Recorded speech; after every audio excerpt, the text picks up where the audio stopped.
নবীজি আমার কাউকে কখনো হতাশাব্যঞ্জক কোনো কথা বলতেন না। যে যেমন ভাবে কথাগুলো শুনতে চেত তেমন করে রাসূল কথা বলতেন। সাহাবী, তুমি কি আমল করতে চাও বলো। তিনি বলছেন, ইদা সাল্লাইতুল মাকতুবাত, হুজুর আমি যদি 5 ওয়াক্ত নামাজ পড়ি, ওয়াসুমত রমাদান, রমজান মাসে রোজা রাখি, ওয়াহলালতুল হালাল ওয়া হারামতুল হারাম, হালালকে হালাল জেনে হালাল জীবন গ্রহণ করি, হারামকে হারাম জেনে হারাম জীবনকে বর্জন করি, ওয়ালাম আযিদ আলা যালিকা শাইআন, আমি এই 4 কাজের বাইরে আর কোনো কাজ করতে রাজি নই, আদখুলুল জান্নাতা ইয়া রাসূলুল্লাহ, হুজুর আপনি বলুন তো এই 4টা কাজ করে আমি কি জান্নাত পাবো নাকি? রাসূল বললেন, নাম, হ্যাঁ তুমি জান্নাত পাবে। এত ভাঙচুর কেন? কষ্ট পাচ্ছেন? কয়টা কাজ বলেন, কয়টা কাজ বলেন? 5 ওয়াক্ত নামাজ, রমজান মাসে রোজা, হালালকে হালাল জেনে হালাল জীবন গ্রহণ করা, হারামকে হারাম জেনে হারাম জীবনকে বর্জন করা। আমার বন্ধুগণ, আল হালালু বাইয়িন ওয়াল হারামু বাইয়িন, হালালটা স্পষ্ট, হারামটা সুস্পষ্ট। বান্দার কাজ হলো হারামকে না বলা, হালালকে হ্যাঁ বলা। এই দুনিয়াতে যে বান্দা হালালকে হ্যাঁ বলবে, আল্লাহ তার জন্য জান্নাতকে হ্যাঁ বলবেন। এই দুনিয়াতে যে বান্দা হারামকে না বলবে, আল্লাহ ওই বান্দার জন্য জাহান্নামকে না বলবেন। সুবহানাল্লাহ। তাহলে এখন বলেন, জান্নাত পাওয়ার জন্য হালাল কি ধরা, হারাম কি ধরা যাবে নাকি? হারাম কি গ্রহণ করা যাবে নাকি? হারাম পন্থা কি কখনো গ্রহণ করা যাবে? যাবে না। আল্লাহ রাব্বুল আলামিন সেই সূরাতুল বাকারার 286টা আয়াতের ভিতরে মাত্র আমি 3টা আয়াতে কারিমা তেলাওয়াত করেছি।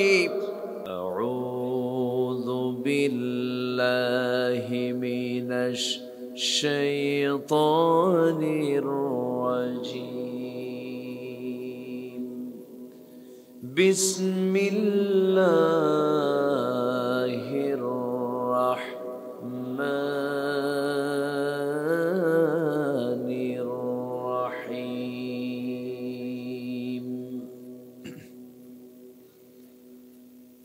ইয়া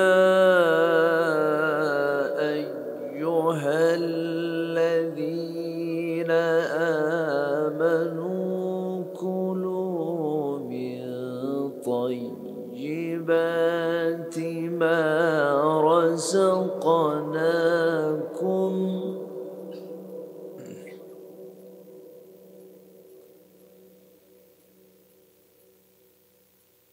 কুলু মিন তাইয়্যিবাতি মা রাযাকনাকুম ওয়াশকুরু লিল্লাহ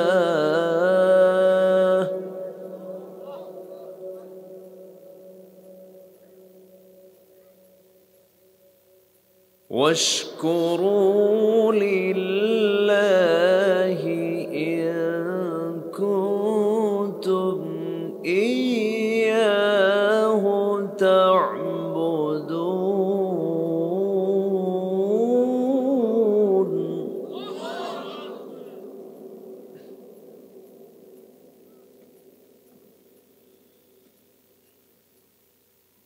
إنما حرم عليكم الميتة والدم ولحم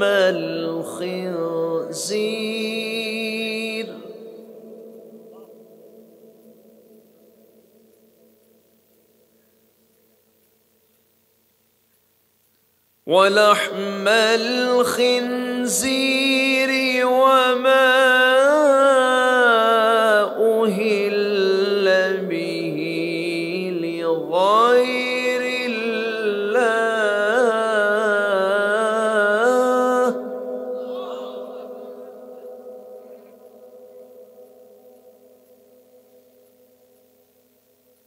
فمن اضطر غير باغ ولا عاد فلا إثم عليه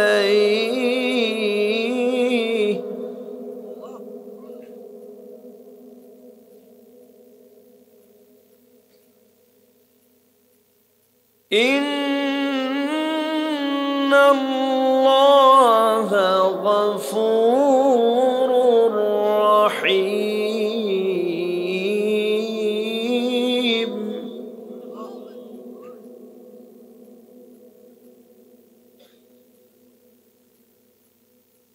إن الذين يكتمون ما أنزل الله من كتاب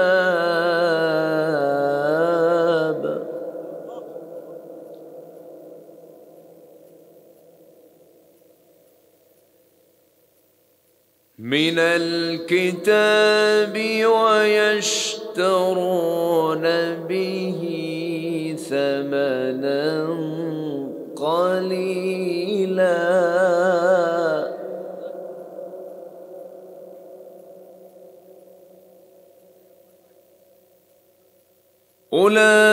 أولئك ما يأكلون في بطونهم إلا النار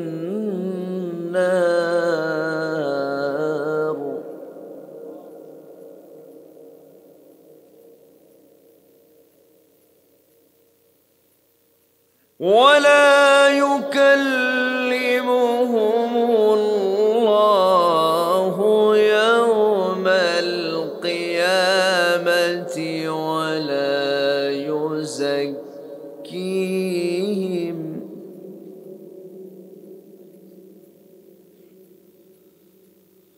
ولهم عذاب أليم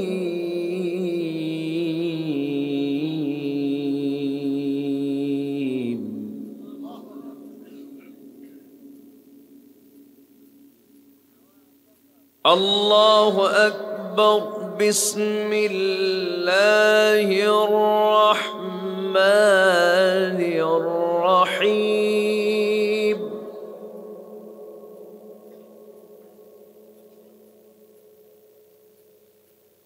إن الله وملائكته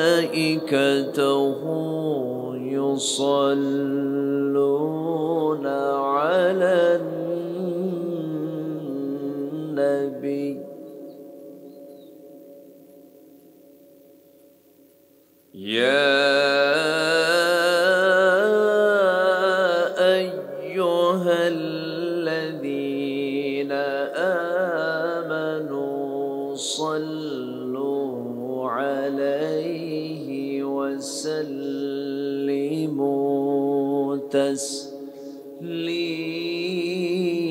تسليما اللهم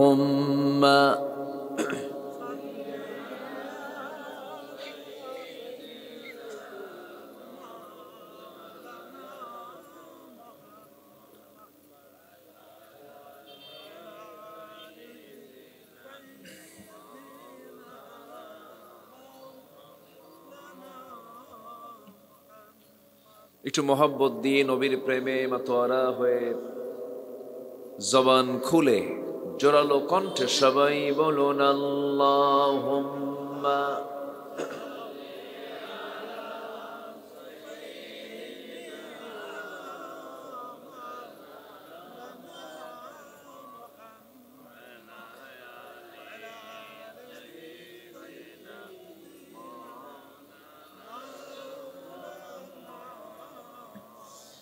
সবাই বলুন বালাগাল উলা বিকামালিহি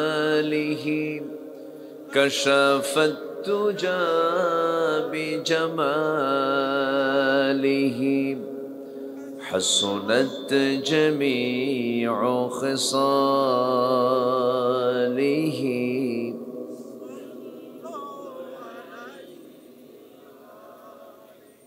আরবের বুকে মক্কার পরে যেথায় মা আমিনার ঘর, খোদার রহমতে কৌসার হয়ে ঝরছে বারংবার। বালাগাল উলা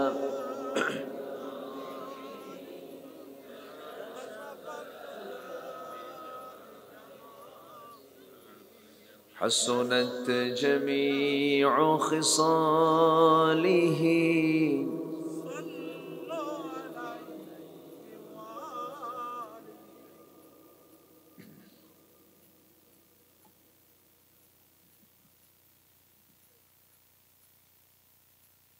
প্রাকৃতিক সৌন্দর্যের অপরূপ লীলাভূমি, পাহাড় বেষ্টিত অঞ্চল, সিলেটের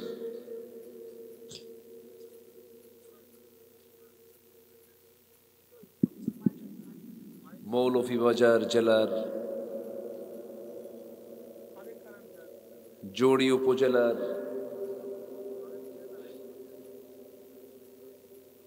সাগরনাল হোসেনাবাদ পঞ্চায়েতবাসীর উদ্যোগে আয়োজিত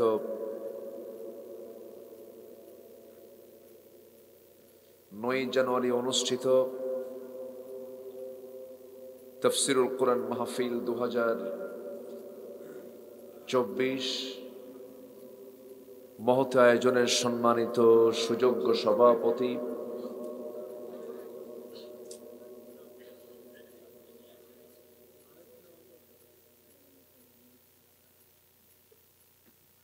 আজকের এই মহৎ আয়োজনের সম্মানিত অতিথিবৃন্দ,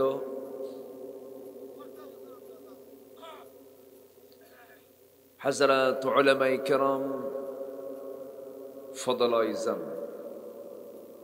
বিশেষ করে আমার পূর্বে কথা বলেছেন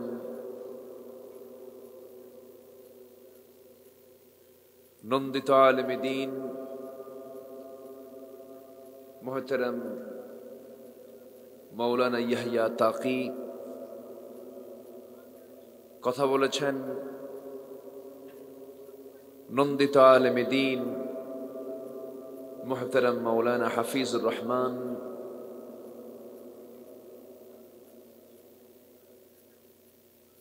উপস্থিত আজকের মাহফিলের প্রধান আকর্ষণ, যাদেরকে নিয়ে আজকের এই সাজানো গোছানো বর্ণাঢ্য আয়োজন,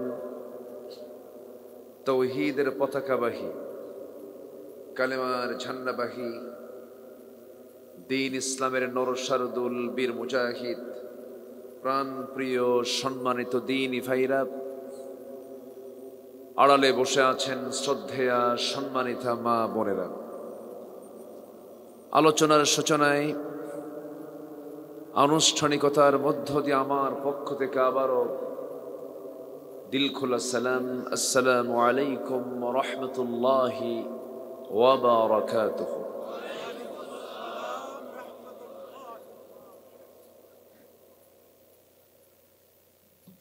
কেমন আছেন সবাই?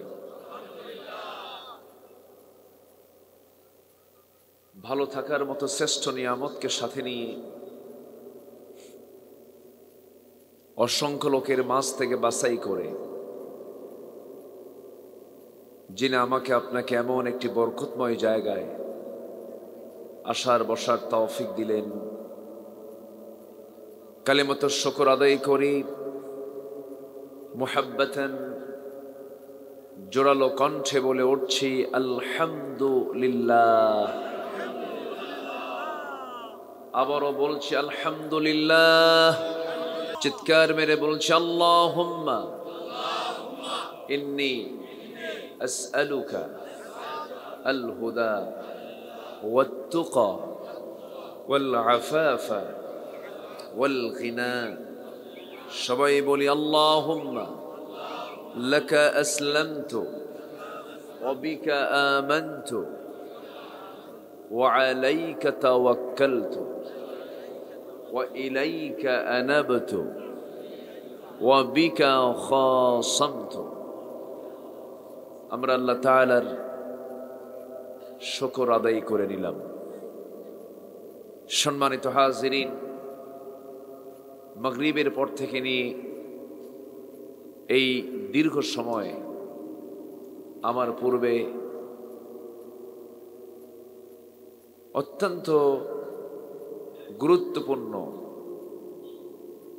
দলিল আদিল্লা ভরা খুব চমকপ্রদ আলোচনা আমার পূর্বের দুজন মেহমান তারা করেছেন। শেষ ক্লাসে এসে বসেছি, আমাকে সময় দেওয়া যাবে তো?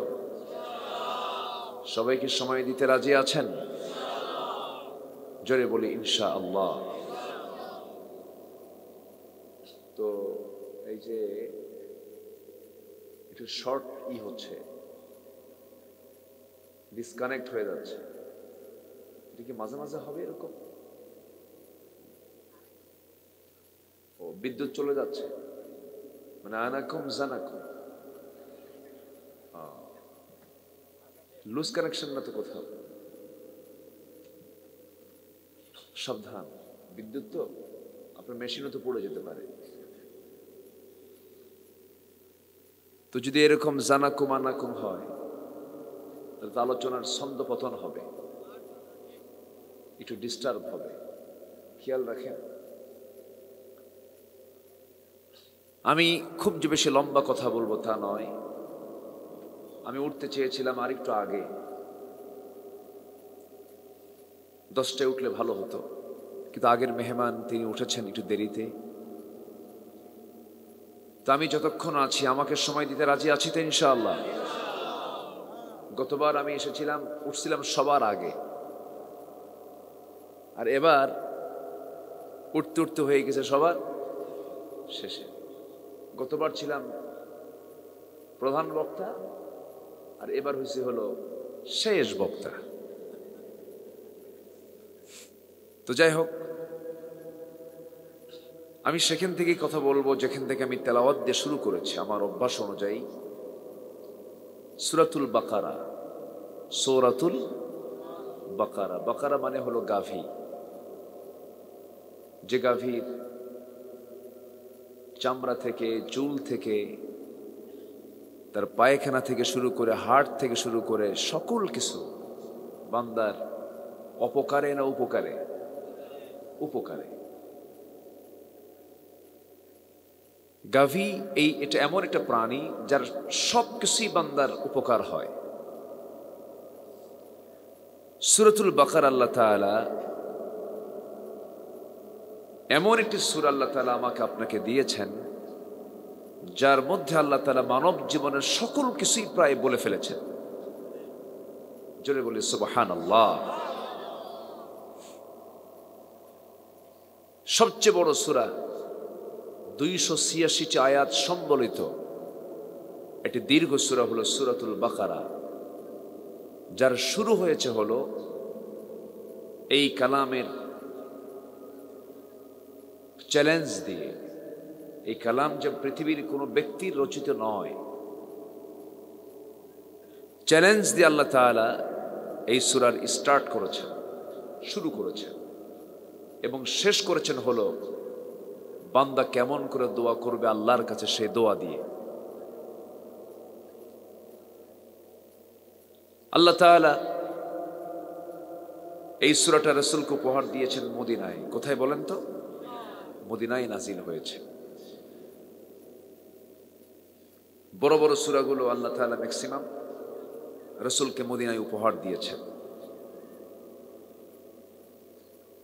শুরুতে আল্লাহ রাব্বুল আলামিন চ্যালেঞ্জ দিয়েছেন এই কিতাবের ব্যাপারে, যে কিতাবের মধ্যে কোনো সন্দেহ, আসতে বলবেন না, সন্দেহ, কোনো ত্রুটি, কোনো সংশয়, কোনো ঝামেলা, কোনো অপূর্ণতা, কোনো অসম্পূর্ণতা, কোনো ব্যর্থতা, কোনো জড়তা কিছু নেই। পৃথিবীর সব বই একরকম, এই বই, এই কিতাবটা ভিন্ন রকম। সব লেখক বই লিখতে গেলেই নিজের মজবুত দিয়ে লেখে না দুর্বলতা দিয়ে লেখে? দুর্বলতা। বই লিখছি, ভুল হতে পারে, জানিয়ে দিন, ঠিক করে নেব, ঠিক আছে না? কিন্তু আল্লাহ তাআলা কোরআন রচনা করে চ্যালেঞ্জ দিচ্ছেন, বান্দা কোরআন পড়বি, কোনো ভুল নাই কিন্তু। যেরকম সুবহানাল্লাহ। আল্লাহ রাব্বুল আলামিন সুন্দর করে বলছেন, যারা পারেন, যারা সুন্দর করে পারেন, আমার সঙ্গে ঠোঁট মিলিয়ে বলুন, যালিকাল কিতাবু লা রাইবা ফীহি হুদাল লিল মুত্তাকিন। এমন একটি কিতাব যার ভিতরে চুল পরিমাণ, বিন্দু পরিমাণ কোনো সন্দেহের অবকাশ নেই, যা মুত্তাকিদের জন্য হেদায়াত।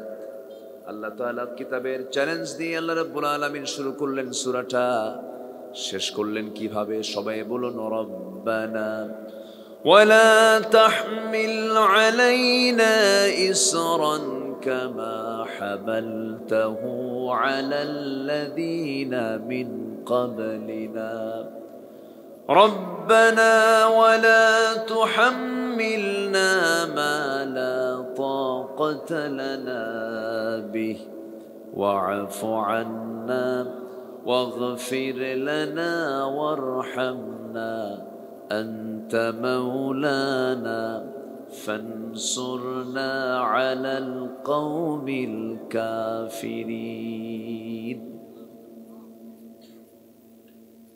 আল্লাহ রাব্বুল আলামিন এই কিতাবের ঠিক মাঝখানে কি বলেছেন? কোরআন জাল্লার কিতাব, কোরআন আল্লাহ তাআলা নিজেই নাজিল করেছেন। কোরআন যে পৃথিবীর কোনো লেখক এটা লেখে নাই, কোনো কবি এই কবিতা রচনা করে নাই, কোনো সাহিত্যিক এই সাহিত্য রচনা করে নাই। কোরআন আল্লাহর পক্ষ থেকে নাজিল হওয়া কিতাব। 286টা আয়াত যার ভিতরে আছে, 286 ঠিক মাঝখানে আল্লাহ রাব্বুল আলামিন যে আয়াতটা সেট করেছেন, সে আয়াত আল্লাহ রাব্বুল আলামিন কি বলেছেন? 286টা আয়াত এই সূরার, এর অর্ধেক কত বলেন? 286 অর্ধেক কত হয় বলেন? 286 অর্ধেক কত? না মনে মনে চিন্তা করতেছেন, হুজুর শুনলাম ওয়াজ শুনতে আসলাম, ওয়াজ শুনতে আপনি অঙ্ক হিসাব, অঙ্ক কেন শিখান আপনি আমাদের? এরকম চিন্তা করতেছেন নাকি?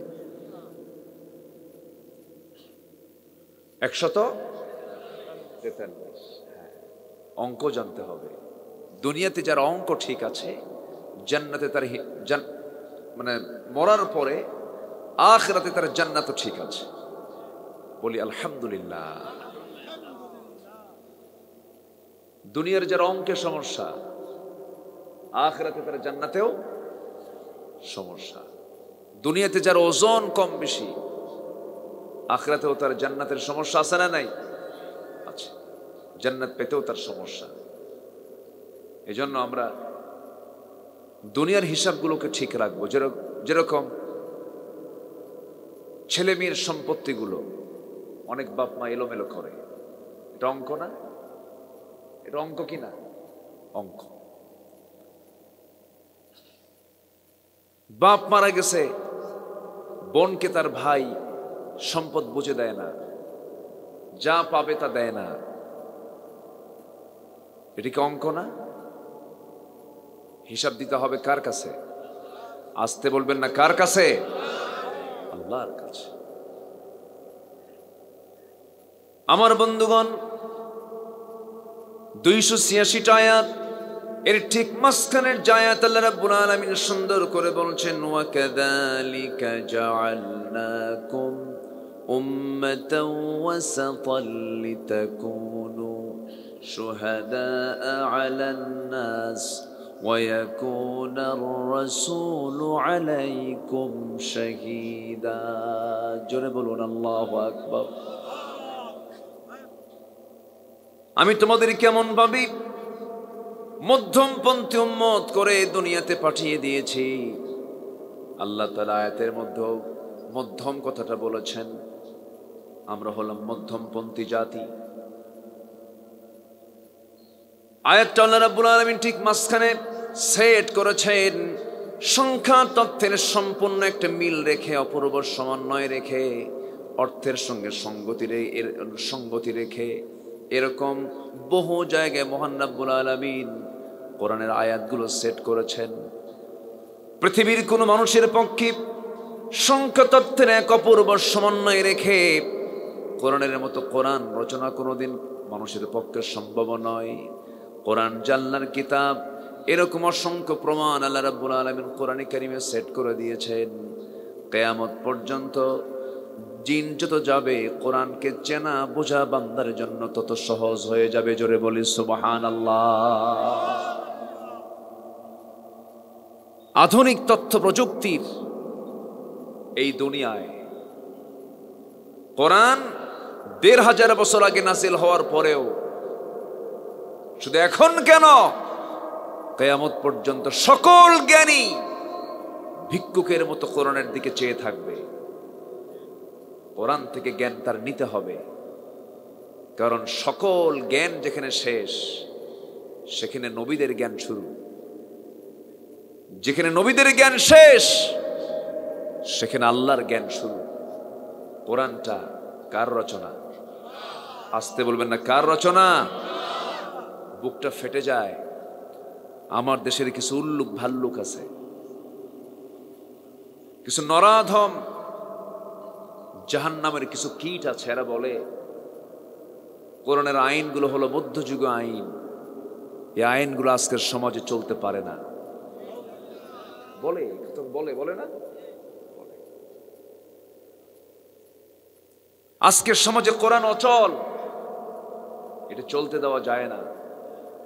এমন জাতীয় কথা যদি কোনো আব্দুর রহমানের ছেলে যদি আব্দুল মালেক বলে, তার কি ঈমান আছে না গেছে? কিন্তু নাম তো আব্দুল মালেক। নাম কি? আব্দুল মালেক না? ঈমান তো থাকার কথা, কিন্তু বিশ্বাসের ফাটলতার কারণে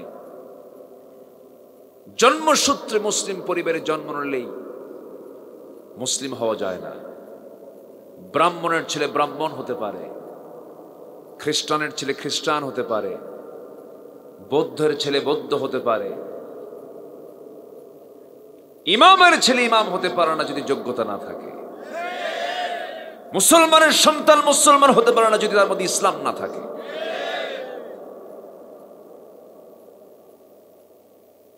আমার বন্ধুগণ,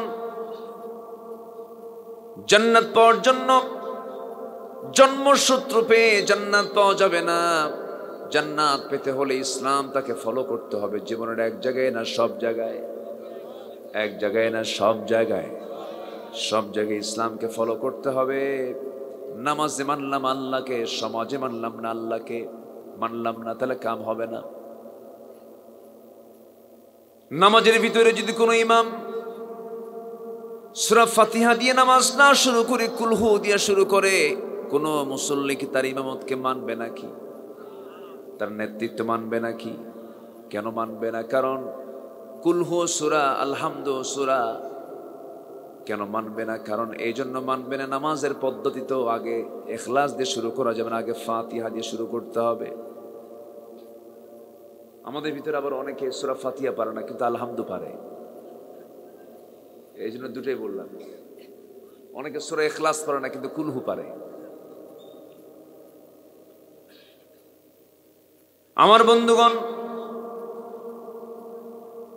সূরা ফাতিহার জায়গায় যদি কোনো বান্দা সূরা ইখলাস দিয়ে নামাজ শুরু করে দেয়, পিছন থেকে লোকমা শুরু হয়ে যাবে, হুজুর ভুল হয়ে গেল, সূরা ফাতিহা দিয়ে শুরু করেন। লোকমা যদি না শোনে, ইমাম যদি ওই মুসল্লির লোকমা না শুনে যদি সৈরাচির কায়দায় যদি সূরা ইখলাস দিয়ে নামাজ চালু করে দেয়, কোন মুসল্লি তার পিছনে কি নামাজ পড়বে নাকি? বড় কষ্টের কারণ হয়ে যাচ্ছে এটা।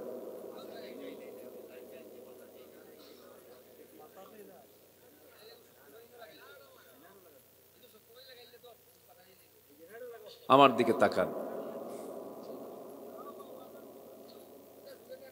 এই অনেকে চলে যাচ্ছেন, যে কি কষ্ট হচ্ছে আপনাদের? আমি কি দোয়া করে দেব? তো ওঠে কেন? বসেন, বসো। সময় তো জীবনে বহু জায়গায় দিলাম, রাস্তার মোড়ে মোড়ে। এখন আগে কি এত চার দোকান ছিল?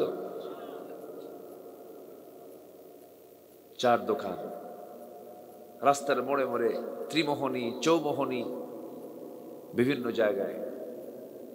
আমি এই সমস্ত দোকানের নাম দিছি হলো গিবতখানা। কি খানা? গিবতখানা। বিকাল 3টায় বসে বুড়া চাচা, একদম রাত 10টা পর্যন্ত বিড়িও খায়, পানও খায়, চাও খায়। আছে না নাই? খাও দাও, ফুর্তি করো। দুনিয়াটা মস্ত বড়।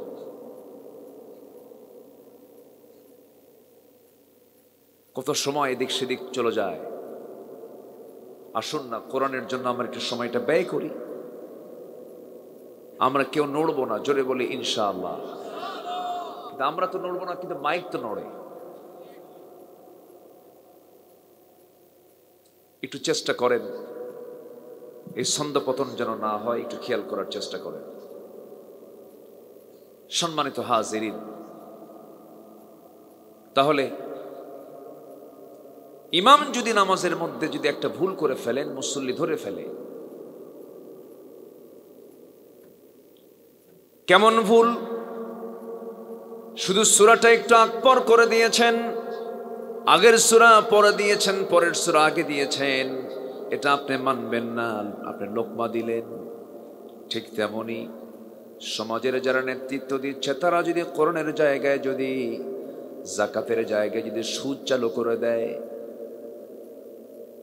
বিয়েটাকে উৎসাহ না দিয়ে সেই জায়গায় যদি বেশ্যাবৃত্তির লাইসেন্স দিয়ে দেয়, আল্লাহ তাআলা যেগুলো হালাল করেছেন তা চালু না করে যদি মদের বোতল দিয়ে দেয়, মদের লাইসেন্স দিয়ে দিল, যাকাতের জায়গায় সুদ চালু করে দিল, বিয়ের জায়গায় বেশ্যাবৃত্তির লাইসেন্স দিয়ে দিল, মুসলমান কি চুপ থাকার কথা না প্রতিবাদ করার কথা? প্রতিবাদ কোথায়? নাই তো। মুসলমান যদি আজকে প্রতিবাদী হতো, মুসলমান যদি আজকে সোজা কথা বলতো, মুসলমান যদি আজকে অন্যের বিরুদ্ধে যদি সোচ্চার হয়ে দাঁড়াতো, আজকে কোন সুদখোর সমাজে সুদ সমাজে চালু করতে পারতো না, পারতো না। কিন্তু আমরা তো কথা বলি না, আমরা চুপচাপ থাকি। মুসলমানকে চুপ থাকার জাতি? আসতে বল, মুসলমানকে চুপ থাকার জাতি? পৃথিবীর 200 কোটি মুসলমানের প্রিয় জায়গা হলো বাইতুল আকসা, মসজিদুল আকসা। 200 কোটি মুসলমান যে দুনিয়াতে, মাত্র 1 থেকে 1.5 কোটি ইহুদি, 1 থেকে 1.5 কোটি ইহুদির অত্যাচারে অতিষ্ঠ আজকে 200 কোটি মুসলমান। মুসলমানদের প্রথম কিবলা বাইতুল মুকাদ্দাস, যেখানে নামাজ পড়লে পরে আল্লাহ তাআলা বেশি সওয়াব দিয়ে দেন, সেই বাইতুল মুকাদ্দাসকে অবরুদ্ধ করে রাখা হয়েছে। মুসলমান, তুমি ভাবতেছো শুধু তাহাজ্জুদ পড়বো আর তসবিহ জপবো, মুখে দাঁড়িয়ে রাখবো, টাকা আছে হজে যাব, কিছু দান সদকা করব, মসজিদ মাদ্রাসা বানায় দেব, আল্লাহ আমারে জান্নাত না দিয়ে যাবে কোথায়? এত সস্তা জান্নাত নয়। জান্নাত পেতে হলে সৎ কাজের আদেশ দিতে হবে, অসৎ কাজের বাধা দিতে হবে। এই অর্ডার দিয়েছেন কে? আসতে বলবেন না, কে দিয়েছেন অর্ডার? আল্লাহ দিয়েছেন। আজকে মুসলমান চুপ করে থাকে,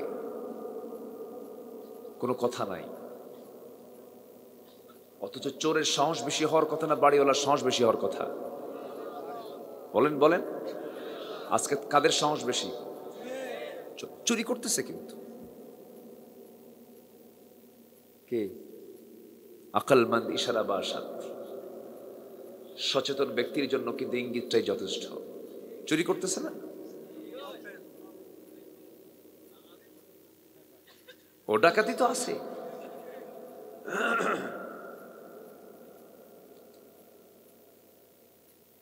সম্মানিত ভাইয়েরা, চলছে চুরি, বাড়িওয়ালা দেখতেছে, চুরি করে নিয়ে যাচ্ছে। বেশি না, 10 চোর চুরি করতে আসে, বাড়িওয়ালা একজন। শুধু যদি বলে ধর, সবগুলো বঙ্গোপসাগরে হাবুডুবু খাওয়ার কথা ছিল, এটাই বলে না, চুপচাপ আস। গোল ঠিকই দিচ্ছে কিন্তু গোলকিপার নাই। কথা বোঝেন নাই? কি কথা কি বুঝতেছেন আপনারা? গোল হচ্ছে, গোলকিপার নাই। কি খেলোয়াড় দেখেন, এমন খেলোয়াড় সামনে গোলকিপার রেখে খেলবে না, ফাঁকা ফিল্ডে গোল দিবে, বোঝেন না? কি খেলোয়াড়!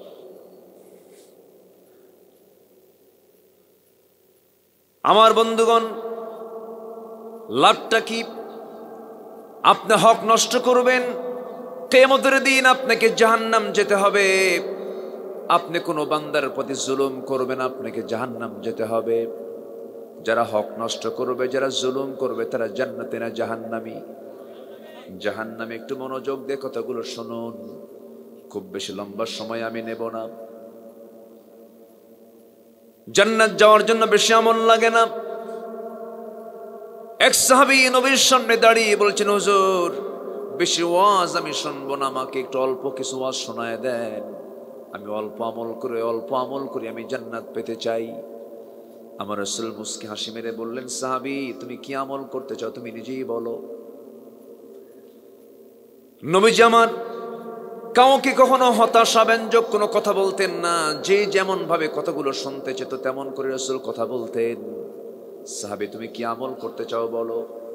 তিনি বলছেন, ইদা সাল্লাইতুল মাকতুবাত, হুজুর আমি যদি 5 ওয়াক্ত নামাজ পড়ি, ওয়াসুমতু রমাদান, রমজান মাসে রোজা রাখি,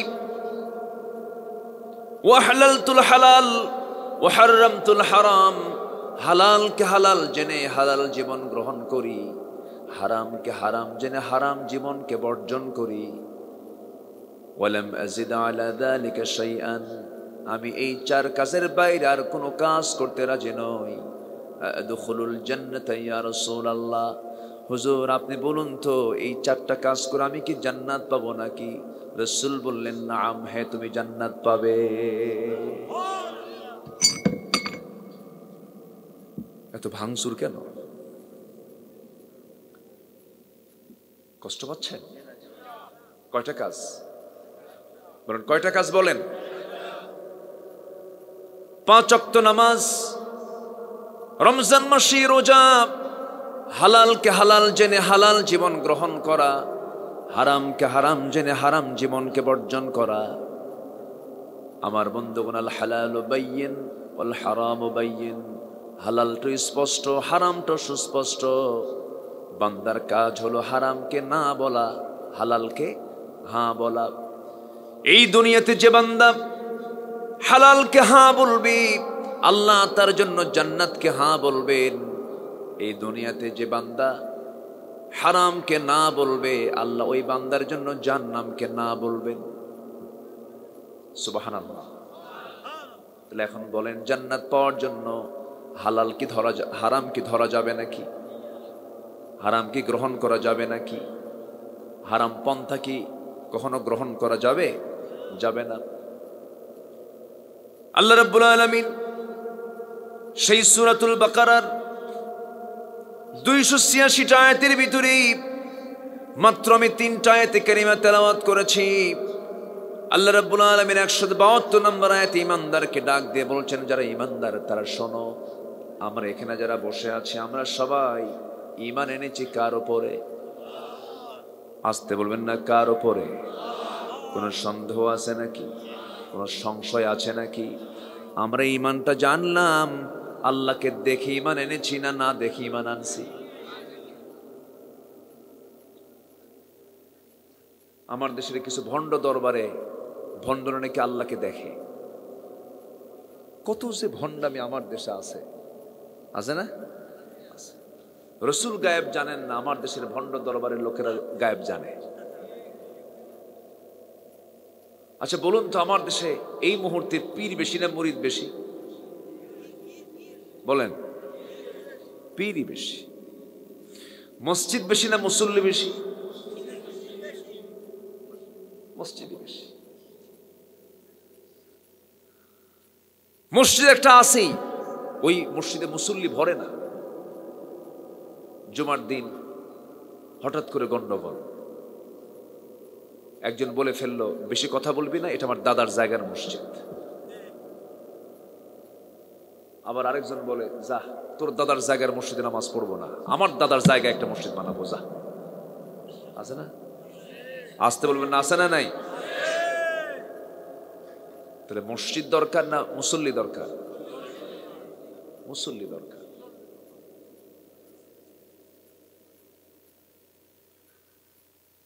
ঘরে ঘরে পীর এখন। মানিকগঞ্জে এক মাহফিলে গেছি গত বছর, বলে হুজুর যে গ্রামে আপনার মাহফিল আসছেন এই গ্রামে 350 পীর আছে। বললাম এতগুলো পীর থাকতে আমারে দাওয়াত দিয়েছেন কেন? বলে হুজুর একটাও নামাজ পড়ে না। জোরে বলুন নাউজুবিল্লাহ।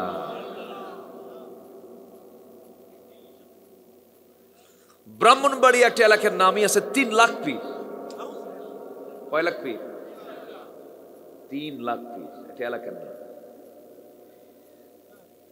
এত পীর, এত বুজুর্গ,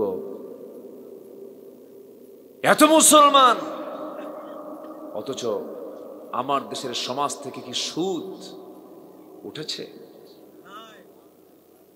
সুদ কমছে না বাড়ছে? কমছে না বাড়ছে? বাড়ছে।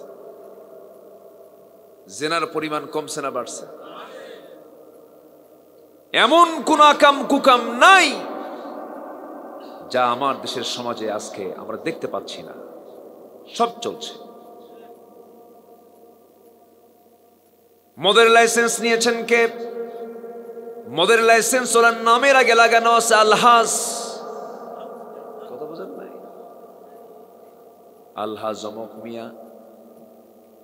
ওইদিকে আবার হাজী সাহেব হজ করতে যান, সিনেমা হলের সিনেমার নায়ক, সিনেমার অভিনেতা হজ করতে যান। হজ করতে গিয়ে লাইভ এসে বলেন প্রিয় দেশবাসী আমি হজে এসেছি, সবাই আমার জন্য দোয়া করবেন,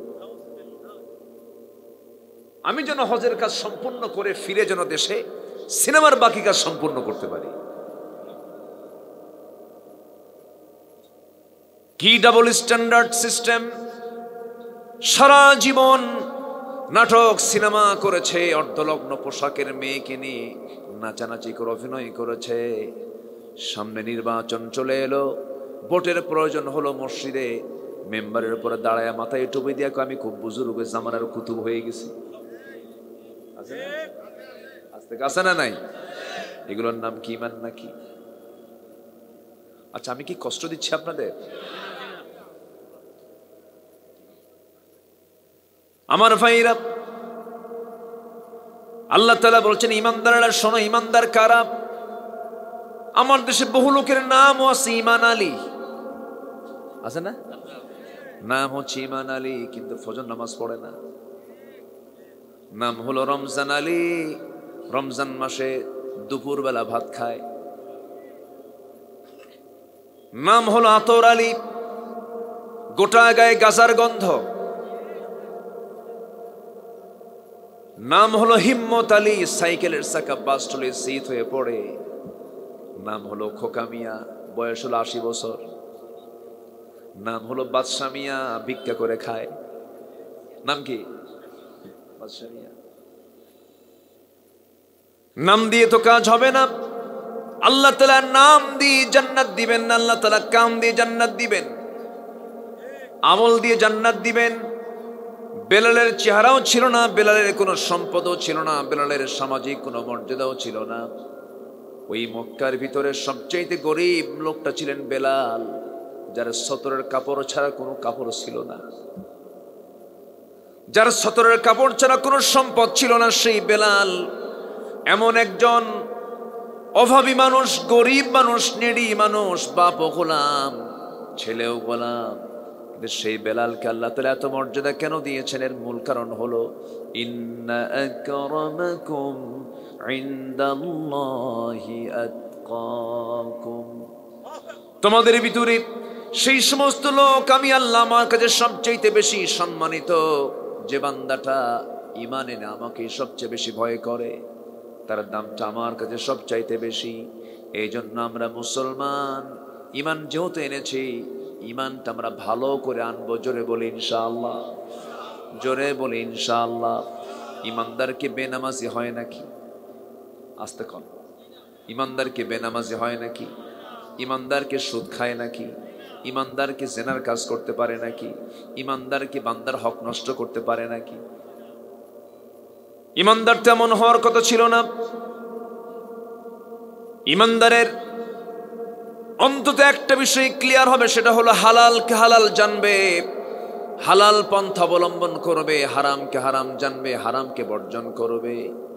আল্লাহ রাব্বুল আলামিন সেজন্য ঈমানদারকে ডাক দিয়ে বলছেন কি দেখেন, ইয়া আইয়ুহাল্লাযীনা আমানু কুলু মিন তাইয়্যিবাতি মা রাযাকনাকুম ওয়াশকুরু লিল্লাহ ইন কুনতুম ইয়্যাহু তা'বুদুন। জোরে বলুন আল্লাহু আকবার। ঈমানদারেরা, তোমরা যা খাবে পবিত্র কিছু খাবে, নাপাক কিছু খাবে না, নাপাক কোনো কিছুর দিকে যাবে না। আমি যে রিজিক দিয়েছি সেই রিজিক থেকে তোমরা পবিত্র জিনিস তোমরা খাবে, পবিত্র কিছু খাবে তোমরা। নাপাকের ধারে ধারে যাবে না, হারাম কোনো কাছে যাওয়া যাবে না, হারাম কোনো খাদ্যের কাছে যাওয়া যাবে না। আমার বন্ধুগণ, দুঃখ লাগে, বুকটা ফেটে যায়। আজকে যে বান্দাটা ভালোভাবে চলতে চায় তাকে আজকে মানুষ বোকা বলে। অফিসের যিনি সৎ অফিসার, অফিসের যিনি সবচাইতে সরল এবং সৎ অফিসার, সমস্ত অফিসের কর্মকর্তারা তাকে বোকা বলে। গ্রামের যে লোকটা কোনো মানুষকে ঠকায় না, সুন্দর সৎ পন্থায় ভাবে চলে, গ্রামের লোকের কাছে সে আজকে অচল হয়ে গেছে, সে লোকটাকে বলে বোকা মানুষ। আমার বন্ধুগণ, জান্নাত পেতে হলে দুনিয়াতে যদি বোকাও হতে হয় বোকাও হব, কিন্তু জান্নাতটা আমি ছাড়তে রাজি নই। হারাম কোনো পন্থা অবলম্বন করা যাবে না, হারাম কোনো খাদ্যের কাছে যাওয়া যাবে না, হারাম খাদ্য দিয়ে গড়া দেহটা দিয়া সেজদা দিয়ে কোনো কাম হবে না। আজকে এত দোয়া হয়, লক্ষ লক্ষ মুসলমান হজে যান, আরাফাতের ময়দানে চোখের পানি ফেলে ফেলে কান্দেন, কিন্তু এত দোয়াগুলো যায় কোথায়? মসজিদে মসজিদে হাজার হাজার মুসল্লি, লক্ষ লক্ষ মুসল্লি চোখের পানি ফেলে ফেলে কান্দে, সেই দোয়াগুলো যায় কোথায়? দোয়াগুলো কেন কবুল হয় না? দোয়া কবুল হওয়ার যতগুলো শর্ত আছে এর মধ্যে এক নাম্বার শর্ত হলো, দোয়াটা কবুল হওয়ার জন্য এক নাম্বার শর্ত হলো হারাম রুজি না হালাল রুজি? বলেন বলেন বলেন, হালাল রুজি।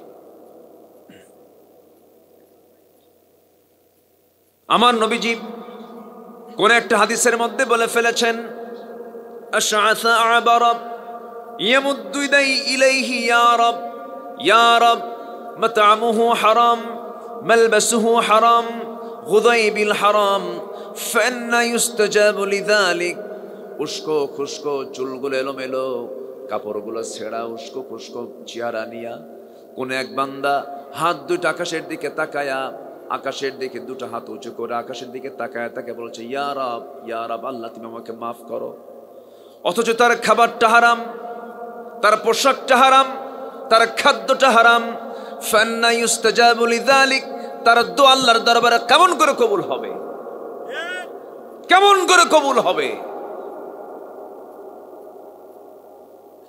সম্মানিত ভাইয়েরা, সম্মানিত বন্ধুগণ, রমজান মাস, অফিসার বসে আছে টেবিলে,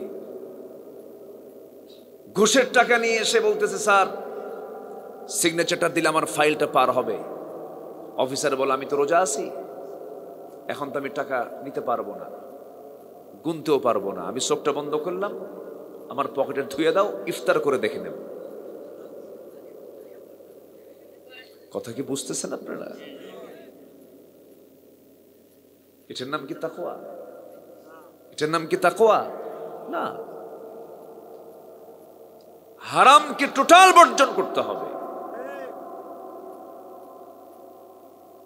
একজন সাহাবী আল্লাহর কাছে যা চাইতেন তাই কবুল হতো।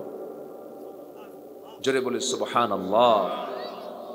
সেই সাহাবীর নাম হলো সাদ ইবনে আবি ওয়াক্কাস রাদিয়াল্লাহু তাআলা। যা বলতেন তাই কবুল হতো। তার দোয়া মিস হতো না। বলা হলো, সাদ বিন আবি ওয়াক্কাস, তোমার দোয়া কেন মিস হয় না বলো তো, এই রহস্যটা কি? তিনি বলেন, আমি আমার জীবনে একটা লোকমা যখন মুখে নেই, হিসাব করে মুখে নেই, এটার সোর্সটা আমি জানি। আমি আমার জানা মতে আমার জীবনে এক লোকমা খাবারও কখনো হারাম আমার মুখে উঠাই নাই।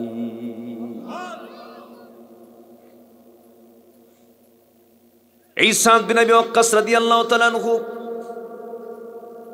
10,000 মুজাহিদ নিয়ে দিন কায়েমের জন্য বাতিলদের মোকাবেলায় দাঁড়িয়ে গেলেন। দিনের বিজয় চলে এলো।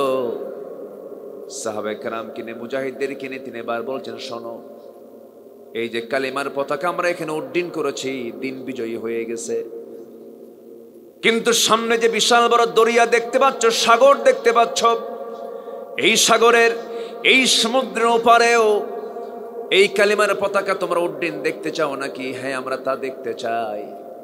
তাহলে তোমরা যাবে কেমনে সেই জায়গায়? কোনো রণতরী তো নাই, কোনো যুদ্ধ জাহাজ নাই, কোনো নৌযান নাই, কেমন করে পারো তোমরা কালিমার পতাকা উড্ডীন করতে চাও?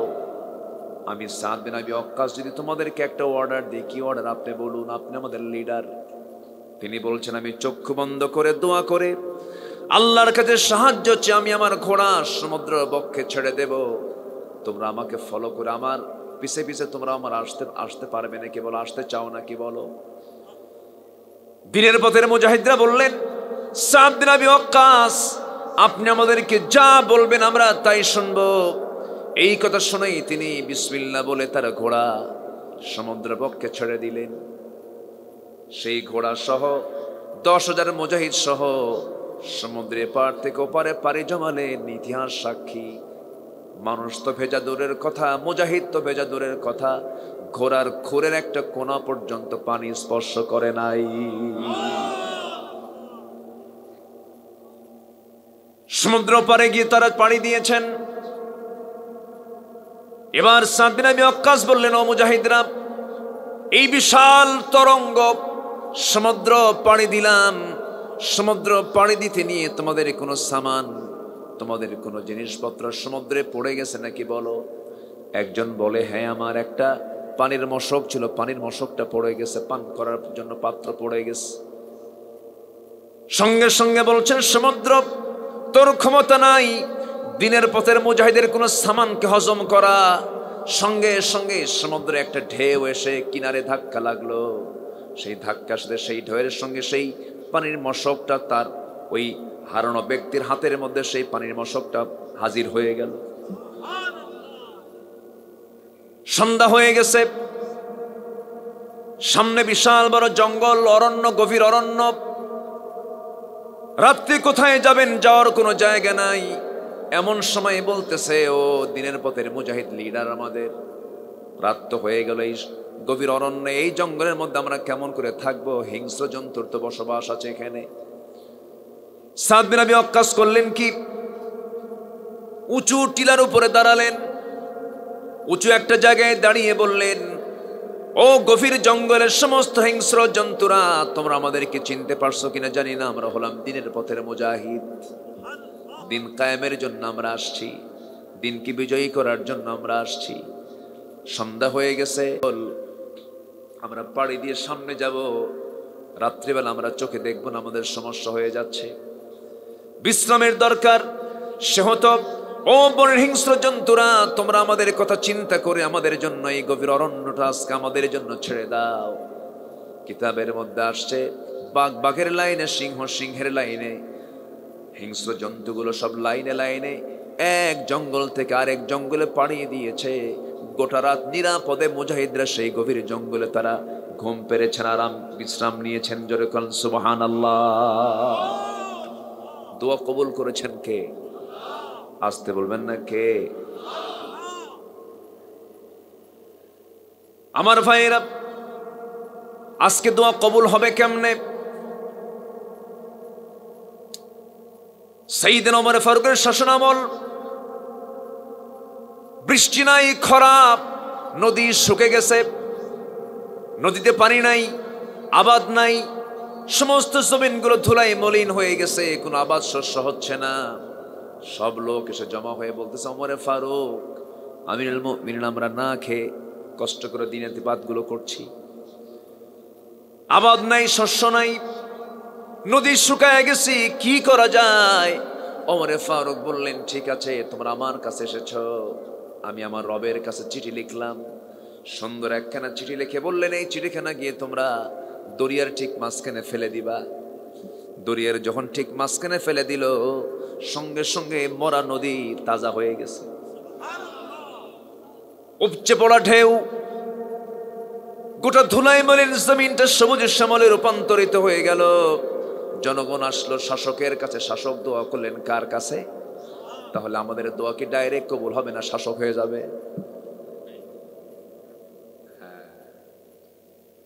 আমার দোয়া চলে যাবে এমপির কাছে, এমপি হয়ে যাবে মন্ত্রীর কাছে, মন্ত্রী থেকে যাবে প্রধানমন্ত্রীর কাছে, প্রধানমন্ত্রীর থেকে শাসকের প্রেসিডেন্টের কাছে।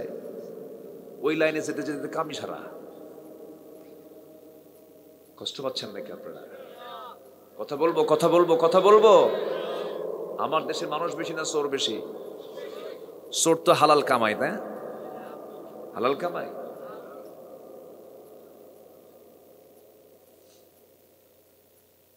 কথা বলবো। মানুষ কই? এদেশের কৃষক কষ্ট করে কৃষি কাজ করে, তারা কি শিক্ষিত না অশিক্ষিত? তারা কি দেশের ক্ষতি করছে না উন্নতি করছে? উন্নতি। এদেশের গার্মেন্টসে যারা কাজ করে, যারা শ্রমিক, তারা শিক্ষিত না অশিক্ষিত? তারা কি দেশকে পিছিয়ে দিচ্ছে না এগিয়ে দিচ্ছে? ক্ষতি করছে না উন্নতি করছে? উন্নতি করছে। এদেশের যারা মানুষ বাইরে থাকে, প্রবাসী, এই যে মাহফিলটা যারা করাচ্ছেন অধিকাংশ প্রবাসী, তাই না? এই প্রবাসীরা প্রবাস জীবনে বউ ছেড়ে, মা ছেড়ে, বাবা ছেড়ে, আত্মীয় স্বজন ছেড়ে 1000 মাইল পাড়ি দিয়ে প্রবাস জীবনে 120 তলার উপরে বাবুই পাখির মতো ছোট ছোট দেখা যায়, রোদে পুড়ে চামড়া কালো বানায়া পরিশ্রমের টাকা রেমিটেন্স গুলো এদেশে পাঠায়। তারা কি দেশকে পিছিয়ে দিচ্ছে না এগিয়ে দিচ্ছে? লোকগুলো কি শিক্ষিত না অশিক্ষিত? অশিক্ষিত। অশিক্ষিত প্রবাসী, অশিক্ষিত গার্মেন্টস শ্রমিক, অশিক্ষিত কৃষক দেশকে এগিয়ে দিচ্ছে, কিন্তু চুরি করতেছে কারা? কথা বললেই তো দোষ হয়ে যায়। কলমের খোঁচা দিয়ে যারা এই হারাম পন্থা অবলম্বন করছো, যারা দেশের টাকা বিদেশে পাচার করে, তারা হচ্ছে দেশের সবচাইতে বড় শত্রু। ওই সমস্ত চোর ডাকাতদের বিরুদ্ধে কথা বলার দরকার আছে না নাই? রাজি আছেন কারা কারা? হাত উঁচু করে দেখান মুসলমান।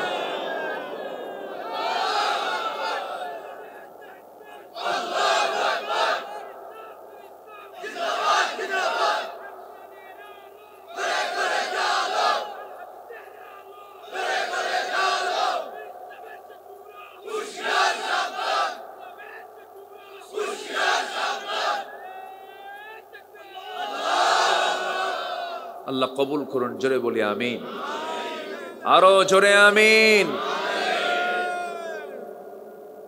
কষ্ট হচ্ছে? আলোচনা চালাই। আমার আলোচনার ভিতরে রসকস কম।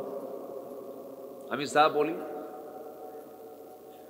সোজা সাপটা কথা বলি, কার গায়ে লাগলো আর কার গায়ে লাগলো না এই চিন্তা করে আমাদের কথা বললে ধরা খেতে হবে আল্লাহর আদালতে।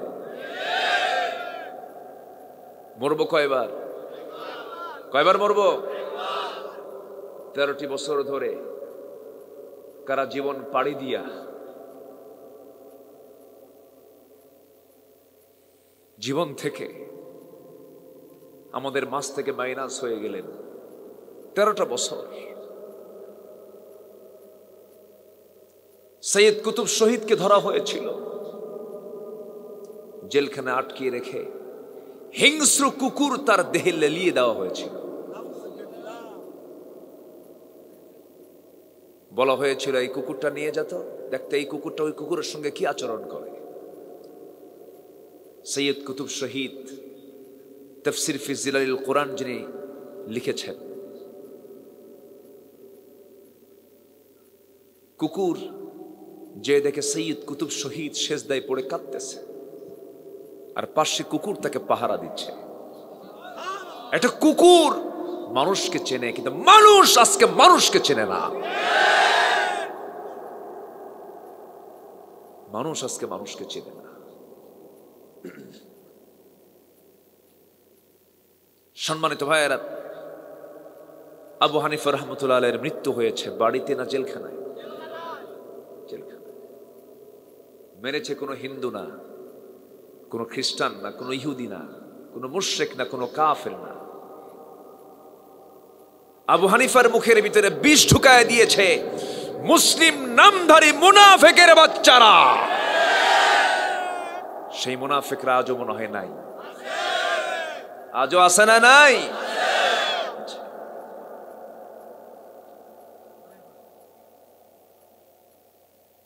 সম্মানিত ভাইয়েরা, আমরা হারাম দিকে যাব না, জোরে বলি ইনশাআল্লাহ।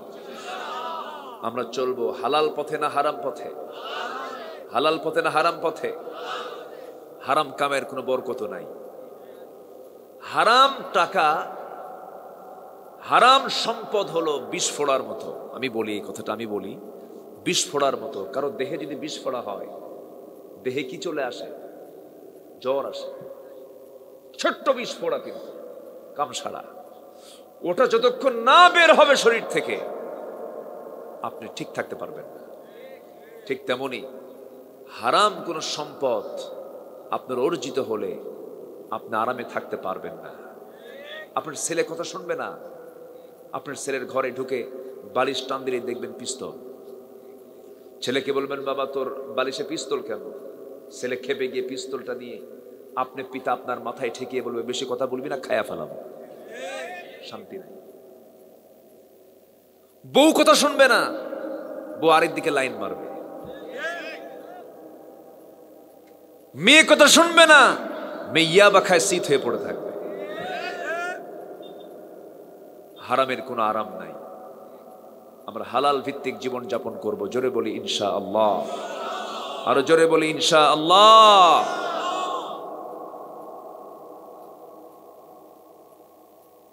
সৎ জীবন কাকে বলে? একটু কথা মনে পড়লো, বলবো কথা। সৎ জীবন কাকে বলে? সাইয়েদনা ওমর ফারুকের নাম শুনছেন তো সবাই? কয় নাম্বার খলিফা? বলুন কয় নাম্বার খলিফা? 2 নাম্বার। অনেকদিন আগে কোন এক মাহফিলে বললাম ওমর ফারুককে চিনেন কে? সামনে থেকে এক ছেলে দাঁড়ায় বলে হুজুর আমি চিনি। কে? আমাদের বাড়ির দোতলায় ভাড়া থাকে।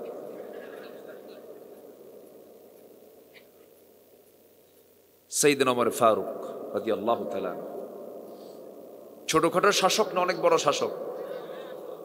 40টা রাষ্ট্রের তিনি রাষ্ট্রপ্রধান। কিন্তু কি জীবন ছিল তার দেখেন। হালাল জীবন কাকে বলে? হালাল ভিত্তিক জীবন কাকে বলে? হারামের কাছেও তিনি যান নাই কখনো। তার স্ত্রী একদিন তার স্বামীর কাছ থেকে নেওয়া 1 পয়সা 2 পয়সা করে কিছু টাকা জমায় নিয়ে তিনি কিছু দুধ থেকে যেটা বের হয় ওটা কি বলে?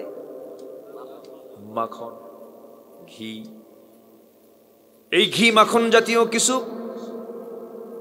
খাবার তৈরি করলেন, উন্নত জাতের কিছু খাবার তৈরি করলেন। খাবার তৈরি করে স্বামীকে ডাক দিয়ে বলছেন, স্বামী, বহুদিন যাবত আমাদের ঘরে ভালো খাবার আমরা পাই না,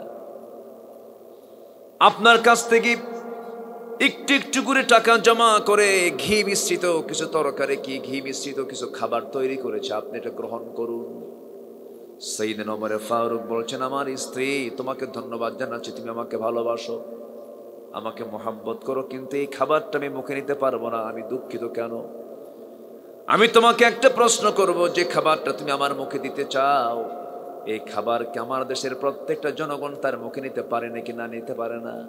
যে খাবার আমার দেশের জনগণ মুখে নিতে পারে না, সেই খাবার ওমর কখনো মুখে নিতে পারে না।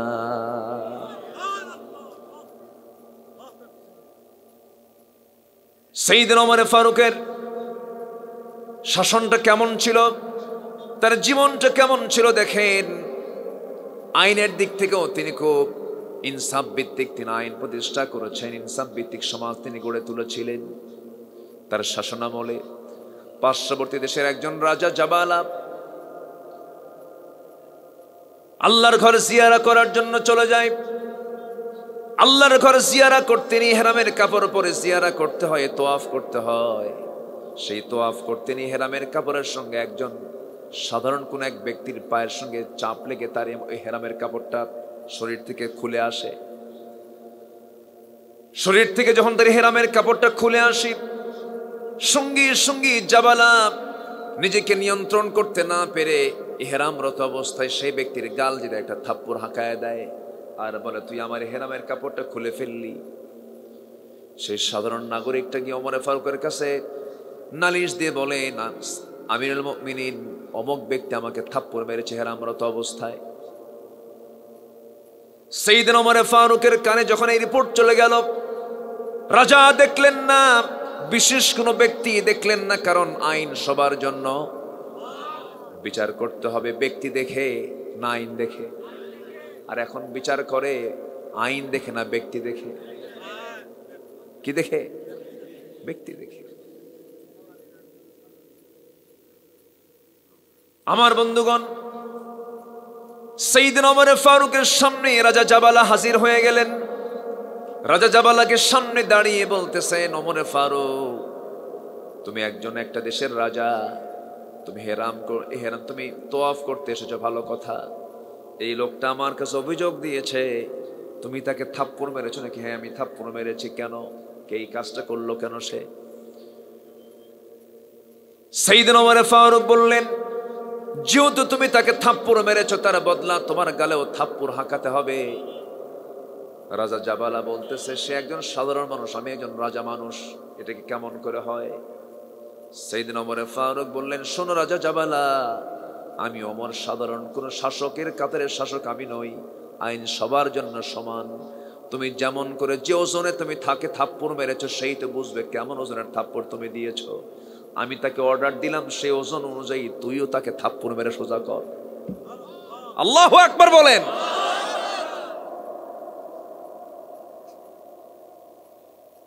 সাইয়েদনা ওমর ফারুকের হালাল জীবন কেমন ছিল দেখেন। এক বোতল মধু রাষ্ট্রের তহবিল থেকে, রাষ্ট্রের খাবার থেকে এক বোতল মধু তিনি ভাগে পেয়েছেন, তার প্রতিবেশী সহ এক বোতল মধু নিয়ে তিনি বাড়িতে আসলেন। 4-5 জন প্রতিবেশী সমান করে ভাগ করে দিতে হবে মধুগুলো। বউকে ডাক দিয়ে বলছেন, বউ আমার, এই যে এক বোতল মধু, এই মধুগুলোকে সুন্দর করে সমান 4 ভাগে ভাগ করে 5 ভাগে ভাগ করে সবার কাছে সমান করে দিয়ে আসো যাও। এক বোতল মধু স্ত্রী হাতে এই দায়িত্ব দিয়ে যখন পাঠালেন, পিছন থেকে আবার ডাক দিয়ে বলছে, স্ত্রী, বোতলটা আমার হাতে দিয়ে দাও। বোতলটা হাতে নিয়ে বলছে, আমি তোমাকে মাপতে দেব না, ভাগ করতে দেব না। বলেন তো, কোন স্ত্রীকে যদি এমন করে বলে, বউকে খুশি হওয়ার কথা না বেজার হওয়ার কথা? ভাববে কি? আমারে বিশ্বাস করে না, আমারে বিশ্বাস করে না। স্বামী স্ত্রীর মধ্যে দ্বন্দ্ব হয় না? আস্তে হয়। ভুল বোঝাবুঝি হয় না? আপনাদের হয় কিনা? আমার হয় মাঝে মাঝে, হয় না?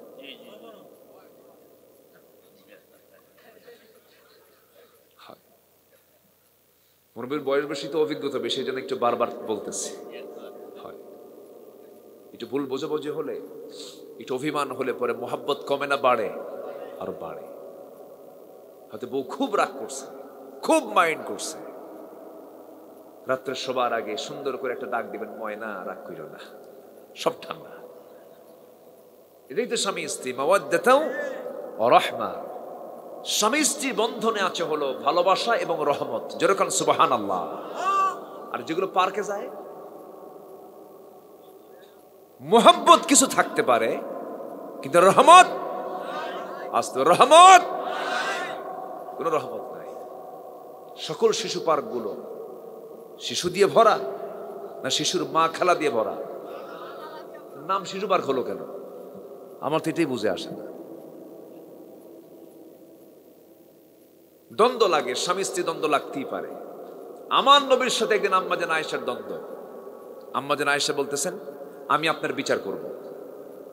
চিন্তা করেন, বিশ্ব নবীর সামনে দাঁড়িয়ে বলতেছেন, আমি আপনার কি করব? বিচার করব। রাসূল বললেন, তুমি কি বিচার করবা? আব্বাকে দিয়ে বিচার করবো আপনার।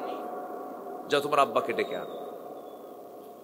আব্বাকে ডেকে আনছে। আব্বাকে যখন বলছে, আব্বা এই হইছে, বাপ তো নবীর পক্ষে। বাপ কার পক্ষে? শুধু জামাই তো না, এটা তো নবী। আবার ভিতরে ঢুকেই সাইয়েদনা আবু বকর সিদ্দিক রাদিয়াল্লাহু তাআলা তার নিজের মেয়েকে মারার জন্য আগায় যাচ্ছেন। রাসূল বলছেন, আবু বকর তুমি হলে বিচারপতি, তুমি মারার জন্য যাও কেন? বিচার করো। তো মারতে যখন যাচ্ছেন তখন তিনি ভয়ে আম্মাজান আয়েশা দৌড় মেরে আবার নবীর পিছনে দাঁড়াইছেন। রাসূল বলতেছেন, তুমি বিচার চাইলা আমার, তুমি আবার আমার পিছনে দাঁড়াও কেন? সুবহানাল্লাহ বলবেন না? তাদের ভুল বোঝাবুঝিটা, তাদের অভিমানটার মধ্যেও একটা শিক্ষা আছে, বলি আলহামদুলিল্লাহ। আর এখনকার স্বামী বউয়ের যে গন্ডগোলের সাইজ, বউ আছে বাংলাদেশ, স্বামী আছে মালয়েশিয়া, ওখান থেকে রাগের ঠেলা কয় তুই তালাক। বউটা আছে বাংলাদেশে, স্বামী আছে কাতার, ওখান থেকে কথা বলতে বলতে রাগের ঠেলায় ফোন ভেঙে ফেলে বলে, যা তোর 100 তালাক দিয়ে দিলাম, যা। তালাক টালাক দিয়া পরে আমাদের কাছে ফোন দেয়, হুজুর কাম তো সারছি। কি হয়েছে? তালাক দিছে। কি কইছেন? হুজুর রাগের ঠেলায় সেঞ্চুরি করছে। সেঞ্চুরি করলেন মানে? হুজুর 100টা কইছে। 100 তো নাই কোরআন শরীফে। 3 পর্যন্ত যেতে পারেন, তো 100 তো নাই। হুজুর রাগের ঠেলায় কইছে, এমন কি শাশুড়ি শুদ্ধ তালাক দিছে। দেখেন আমাদের স্বামী স্ত্রী, আমাদের সমাজের স্বামী স্ত্রীর মধ্যে কি গন্ডগোলের সাইজ দেখেন। সম্মানিত ভাইয়েরা, স্বামী স্ত্রীর মধ্যে দ্বন্দ্ব হতে পারে, কিন্তু সেই দ্বন্দ্বের মধ্যেও সীমাবদ্ধতার দরকার আছে না নাই বলেন তো? সাইয়েদনা ওমর ফারুকের নাম শুনলে কি মনে হয়? নরম মনে হয় না গরম মনে হয়? কিন্তু এই শাসক ওমর ফারুক রাদিয়াল্লাহু আনহু তার বইয়ের কাছে খুব নরম ছিলেন, খুবই নরম ছিলেন। একদিন এক বিচারের জন্য এক ব্যক্তি এসে সাইয়েদনা ওমর ফারুকের ঘরের পাশে দাঁড়ায় আছে। দাঁড়ায় থেকে তিনি ভাবতেছেন যে আমার ফ্যামিলির সমাধানের জন্য ওমর ফারুক যদি একটা সমাধান করেন ভালো হবে। কিন্তু উনি দাঁড়ায় থেকে দেখেন বেশ কিছুক্ষণ ধরে ওমর ফারুক রাদিয়াল্লাহু তাআলা আনহুকে তার স্ত্রী খুব ধমকায় ধমকায় কথা বলতেছে। এই চিত্র দেখে ভাবলেন যে এই লোকের কাছে কি বিচার চাবো আমি, থুয়ে চলে যাচ্ছে।